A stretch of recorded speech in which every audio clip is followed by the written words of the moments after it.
Welcome, everyone. It's Will Moorman, aka Winning Willie, back with winnersandwhiners.com, and it is a pleasure to be back. Before I get started, I'd like to say I hope that everyone out there is staying safe and healthy throughout this hiatus. And just remember that we'll get through this together. There is a light at the end of the tunnel, and it's coming soon. But without further ado, I'm going to bring on my guest for the day. He's a DFS degenerate, if you will. He's a wizard, actually, in my opinion. It's a good friend of mine, Chris Giordani. What's going on, Chris? Hey, how's it going, Will? Appreciate you having me on, man. Yeah, it's a pleasure. It's a pleasure. And I know you're new to the Winners and Whiners listeners. Why don't you tell the folks a little bit of something about yourself? Well, first off, thanks again for tuning in, guys. And so I'd like to wish everyone a healthy and safe time during this difficult course of our entire world. So, yeah, but that aside, a little about my degenerate background, if you will. I currently am, I'd have to say about 90% of my investment goes into DFS, and then the other 10% I do on just betting lines. But it goes back to 2007 actually. But anyways, that was way back when, and I was learned from an old kind of college, not even roommate, but he was over so often it was he lived across the hall, and I went to high school. But anyways, that's my buddy Carlo, actually. But definitely an influence on how parlays work. Taught me that kind of stuff, and then so now transitioned the last few years into the fantasy side of things, and would still bet the lines, but would never go crazy. And then once it was getting into basketball DFS right in time for the playoffs. It was 2018, and yeah, I was hooked from there, and I started learning through right when the site started. Actually, osmo.com was where I started. Just my subscription, of course, but learning through their videos, learning how just basically hedging against field ownership and stuff, and it really sucked me in. And then baseball season began, and that is like a stacking sport, and in terms of DFS, and that one stole my heart right there. So, and I miss it dearly. So it Me should and be you going. both. Me and you both. Yeah, and which brings us to LOL, our League of Legends DFS now. So yeah, I NBA, NHL, MLB, NFL, all those included now. League of Legends, yeah, those are A jack of my all trades. it just it's how you look at it, of course, and I can get into a little of where I see some parallels from League of Legends and some of our favorite sports in DFS. But yeah, that's where we're at now. Unfortunately, with having to stay inside, the silver lining is that this is something that's already been woven into culture that many of us weren't paying attention to, and now it's all essentially all we've got is esports. So And it seems to be the future of sports. The way it is growing just so quickly. yes, if you can get the scandals out of there in terms of match fixing and things like that, which Well, that comes with any sport. no, of course. I mean, people that are just shining a light on this, or it was only in the past, what, 10 years now with esports. I guess I was reading up on some StarCraft match that it went down in the books, I guess, for some major match fixing. It was on BBC, I guess. So, anyhow, yeah, that's those things aside. It's because, like you said, it happens in every sport. It's something that is moving rapidly, and adapt or die is what I say. So why not learn a little? Well, it seems to me to be kind of like a video game chess almost. It's yeah, I in a way, but I would say there's in terms of actual sports, it's most like MLB for sure. For DFS especially, like in terms of how it kind of on the surface level is like MLB DFS is that you want to get to 4-man stacks essentially as the most ideal, and debatable on whether you have your captain as part of it or not, but most people, and I would agree, prefer to have the captain as part of your four man. You're trying to get the highest scoring four man stack. So the team that puts up the most universally, and why you want all the parts of that is they're all in, basically they can't do it in for the most part individually. Like you'll see some standout players for each game and every and various matches, but the one thing is that they're helping each other. There's a lot of assists. It all adds up and snowballs, so to speak, as a team effort, and they all thrive in a huge victory. And you want all the pieces of that. Now, trying to get different with the rest of your lineup, of course, because there's only so many starting players per team, of course. That's where it gets interesting. Yeah, then you run into leagues like the Korean one that are openly against gambling and that don't release lineups, and that just throws a whole wrench into everything. Yes, and well, also the LCS, and I want to say, yeah, LCS at least. Well, playoffs aside, I do recall going into the final games before playoffs. I thought LEC and LCS wouldn't confirm either beforehand because there was that whole thing with Viper and Solo that one day or several days. But yeah, I feel you. That's they claim to be against the match fixing and such, well, gambling and in general, which plays a part in that.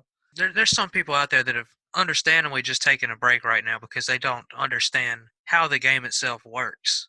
Exactly. It's either a best of three in most leagues. I've seen some with winner take all. I've seen the playoffs going on right now, and I believe it was the LCS as you mentioned, which is the American League. Hmm. It's the best of five series.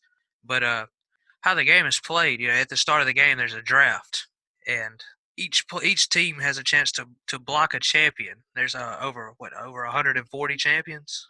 Something like that, yeah. I in that tier of three digits, yeah. A lot of the strategy in the game itself comes from how a team drafts. Exactly. And there you'll see them build around, and this much I haven't grasped and deep dove into yet, but they will have builds around certain champions, and the rest of the draft will go accordingly based on that first champion picked.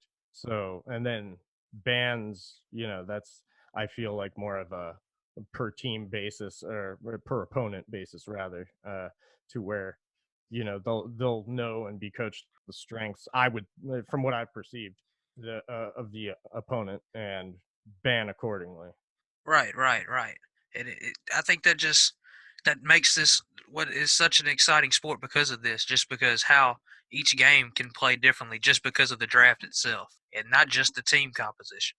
Exactly, and you'll see them at the end of the draft shift around their picks too. So it's that whoever's picking what, if they're not stuck on it, it's just basically to claim that champion, and then they shift it around to where it's going to actually be set in concrete. League of Legends, the way the game is won, you have to destroy the other team's base or nexus, as if you will. But it seems like that's only part of the game. It seems like it's a sort of a war almost, a back and forth 5-on-5 third person RPG, I guess you could say. Yeah, it's like an action RPG, and essentially going back how the wins culminate and pile up the points in terms of the strength of victories, and such, is how you end up getting to the end result of destroying the enemy nexus, because you have to work your team gradually in however fashion your team strategizes and plays their lanes, but building up and strengthening their team and their items through farming gold and killing barons and dragons, that and destroying enemy turrets as well, uh, that the turrets don't spawn, they're obviously already there, but the dragons and barons have timers that will spawn, and you'll see the team shift their direction over to, and which is often where many of the battles take place, the big 5-on-5 around those, because they're trying to fight and claim them. And you'll see some pretty nasty steals as well, which is a big part of it. And your team position, which we can get into positions for a little bit shortly, is awarded on taking and claiming ace. The dragons, barons, turrets are all conquered. Then you're awarded those points, and among other individual points, of course. And I've seen a couple of games where it'll seem like that you'll have a Baron and a Dragon because they're in two separate pits be there at the same time, and you'll see a lot of teams just trade them off as they call them. And if I'm not mistaken, there are different types of Barons and Drakes that give the teams different bonuses, correct? Yes, they'll get certain powers that will be basically their finishing blows, or help add to their finishing blows at the end of matches, where you'll find, typically, in more cases than not, there will be one team that's noticeably more powerful and has farmed and dominated those aforementioned things, such as dragons and barons. Those all add up, and with those things rewarded in those different powers based on which dragon or baron you've slain, then it just helps pack the final punch to cement the losing team usually. But I mean, granted, we've both seen some really killer close games come down to the wire. Just the one last night. That was probably one of the nastiest things I've seen in any kind of sports moment on that comeback. I can't even remember which team it was. I can Where tell you because I was heavily affected. Dragon I, X. I wasn't going to mention that. We were just going to leave that. It's okay. It's Let okay. let that let that wound heal for a little while first. No, that's all right, man. Like you said, you got to move forward and learn from it and see the good side of it, right? So Right, it's all right. it's all good. Yeah, we all get close to winning big, and sometimes we get lucky enough to. But the goal is to be up as a positive, and Yeah, that's of course, that's the ultimate goal. I mean, we're talking about something in DFS that throughout the community, breaking even is considered a win. So, and gambling in general, I would say. oh yeah, I've had that motto for a very long time. I can tell you. Because the house is making their money somehow, and it's not by going 50-50 with the action. Not at all. Not at all. But Mm, you mentioned a few minutes ago that there's roles on there. From what I've understood, there's 5 roles, and the way the mhm, map is set up, there's 3 different main lanes in the map itself. correct. So do you think that the positioning even really matters as far as the team role, like supplier, jungler, for instance? Are you, just if you don't mind, are you asking from a DFS standpoint, like, Yes, or yes, from a yeah? D. Well, I feel like they kind of would correlate at the same time, but Well, so first off, in terms of the roles, like, and going back to the champions in the draft, you'll see certain teams have excellent composition with where they, because certain champions thrive in certain roles, and you'll see teams also falter at doing this and have some lousy drafts and have players out of sort in certain lanes that don't really stack up with their characteristics, their strengths and weaknesses. So, but that much aside, yeah, the roles for DFS. This would be a good time to explain the captain position, and actually, this applies to both DraftKings and FanDuel. So, if anybody's venturing outside of the niche of DraftKings, the MVP spot would be the captain, but essentially, that spot you get rewarded 1.5 times those fantasy points for that player. On DraftKings, the player costs 1.5 more than their regular salary. However, on FanDuel, they remain the same.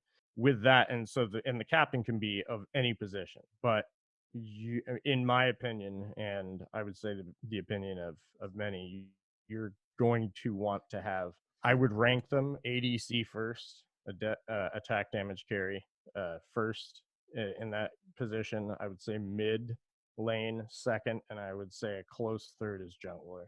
And then everything else I wouldn't touch there because of just where the ceiling output is for that. And you want to have a high ceiling producer there. You want to have something that you don't have capped off. Like if you put a team there, your overall team position there, you're capping yourself entirely because there's only so many points a right, team can win. limiting your possibilities there, right? Yeah, exactly. I mean, it might be safe in some instance of trying to afford yourself more and if that happens to work out, that spend up options paid off, then but still you're capping yourself. But anyhow, Yeah, I was top. initially trying that strategy there, but it just like you said, it seems like it's just kind of capping yourself off, and then you see some players scoring 120 normal points, and you're just like, well, there was the play right there. Yeah, exactly, because they could go 3 games and that guy ends up going MVP in like 2 of them.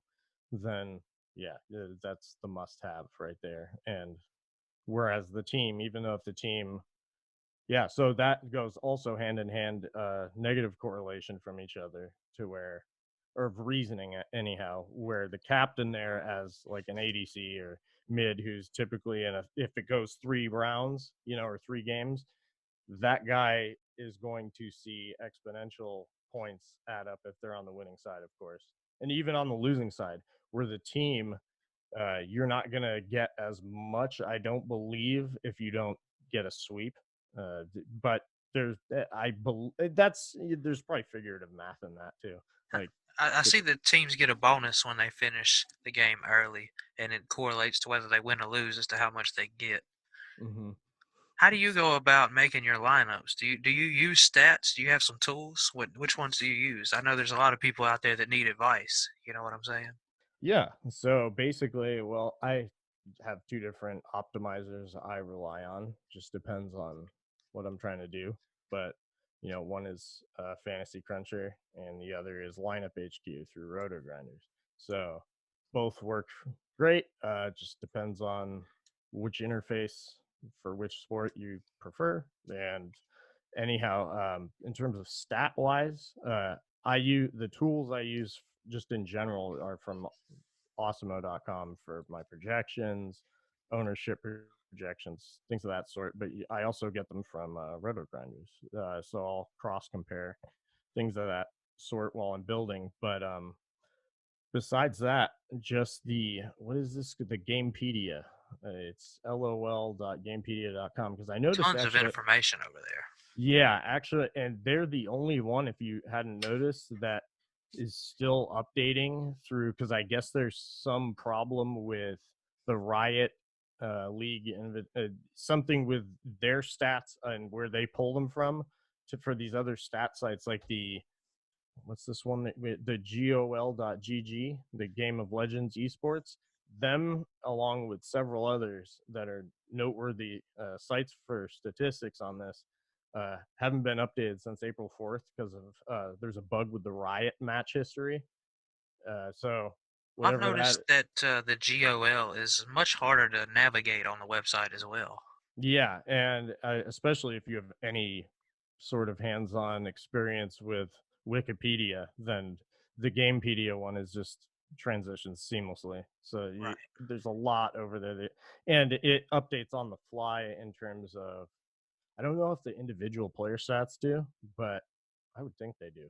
But I do know that like the matches do. As they're going on, you'll see one game awarded to whomever wins, and so on and so forth for that slate. But just to kind of finish touching on the positions and wind back there real quick. Like top laner is going to be more of a defensive role. Of course, they're attacking and such, but they do farming and they're up in the top lane naturally, per the name. But they are going to be a champion that can withstand a lot of damage, or preferably, and more of just this tanky guy that in big battles is going to be the one that I say kind of coincides with the defensive side of the support, to where he heals and then he take the top laner kind of takes some damage, where you've got the mid laner, jungler, and ADC dealing more of the damage. But jungler does farming when he's not helping in 5-on-5s or 3-on-3s, whatever the case might be. But he'll be jumping between top and middle lane and through basically what the jungles, I guess you'd say, from what the paths look like on the map, or on the Right. rift rather. Right. And then the mid lane is the mid laner. He does farms the mid lane and breaks that down, as well as, we'll get into some fights helped by the jungler, more often And then down in the bottom lane, you'll always have the attack damage carry, who you're going to want someone who, well, playing the game is someone who deals a lot of damage and, can take a decent amount. Really is quick, and then the support is somebody who heals, but for that matter is always sticking with the ADC to protect them for as long as possible and also do damage of their own. So one thing in terms of stacking that people will do is pair the ADC with the support role in their lineups rather. I've noticed that a lot of teams tend to push the bottom lane instead of the top lane for whatever reason. Yeah, because it's probably a little easier because the ADC, as I mentioned, is typically someone who's quicker than that top laner. Jungler, I don't think does as much damage. They're usually a quicker character, but they they kind of are like assist damage to where they're Steve Nash. So basically, you get the ADC and the support pushing that bottom lane, and it's also because the support's constantly healing the ADC ideally, And it seems like that when you see these big team fights, the 5-on-5 fights, that it really doesn't matter who takes the kill so much because you're still going to get points from the assist. You really just want the team to win. It seems like it's the main objective when you're making a DFS lineup. Yes, I mean so here's the thing, like you can have players excluding like the team itself, I would say outside of that role or that part of your lineup. Any other position, if they lose their match, but if they put up a lot of points in each of their games and went the distance, you can still take some big cash down. Just depending on how much of your lineup was invested in said team. But yes, ultimately you're looking, and it's like baseball that way. Baseball, you'll have some winning lineups where part of your stacks, like you might have a stack that it is like, so if you went 4-3, 4-3-1 for example would be one of my favorite stacks in baseball. Say your three-man stack was part of a losing team, but they put up 8 runs or something, that's unusual. Yeah, you still have plenty of room to cash on that. And the same applies to this, but it's not as ideal because your points are capped for not winning out the match, of course. And plus the other team who wins obviously typically is going to outkill and just out statistic in general with gold farming and all that stuff, taking down the dragons and barons. Well, let me ask you one more question before I let you go. Can you correlate this with the actual sports? Because I know you were finding a lot of success, especially in the NBA this year. Do you find a way to really correlate this? In terms of this, I would say, or NBA rather specifically, what more of a comparison would be Counter Strike Global Offensive. You can, you can have two-man stacks. Actually, that's a probably really ideal comparison because your assists aren't gonna, they help, but they're not something that you're really hinging on, and you don't snowball the reward into this huge, like to where you're massively killing another team, like in this instance, or an MLB, or with hockey when you get stacks in hockey, like a certain line, say there's a certain line on a hockey team that goes off and you have it, and that's how you're going to want to build your hockey lineups in general, is typically two different lines from two different teams, but and trying to score the most, of course. But same sort of thing. Like the stacking element there is much more contingent, whereas NBA and Counter Strike, you can have two and up to three man, but you can also have all one offs and still bink. You know. So would you say it's kind of to each its own as to whether you stack or just go, spread them out as you said? So in terms of stacking for League of Legends specifically, it's a must.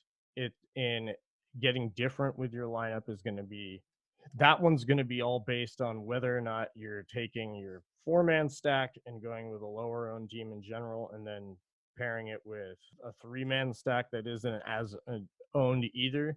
Then 4-3, you may find yourself being unique in a big field, of course, is what I'm referring to. Cash games, I would say 4-3 all day. But GPPs, wanting to get different and separate yourself from the constantly learning field, who has since this past month and everyone getting invested in League of Legends DFS, everyone knows the stack 4-3. So you're gonna see dupes, tons of dupes. So take the strong part of that and go with the 4-man stack, and then I would say get different with the other three and try stacking two players and having one team defense that might be your underdog that other people don't have. It on what you want to do. And it's all based on each slate, of course, as it is with other sports, but definitely much more comparable to MLB and to NHL. And like I said, yeah, Counter Strike, much more the NBA side. All right, but Counter Strike's we'll save that conversation for another day. Yeah, of course, man. Chris, it's been a pleasure to have you on here, man. Maybe we can have you back here on at winnersandwhiners.com. And to everybody out there listening, thanks for tuning in.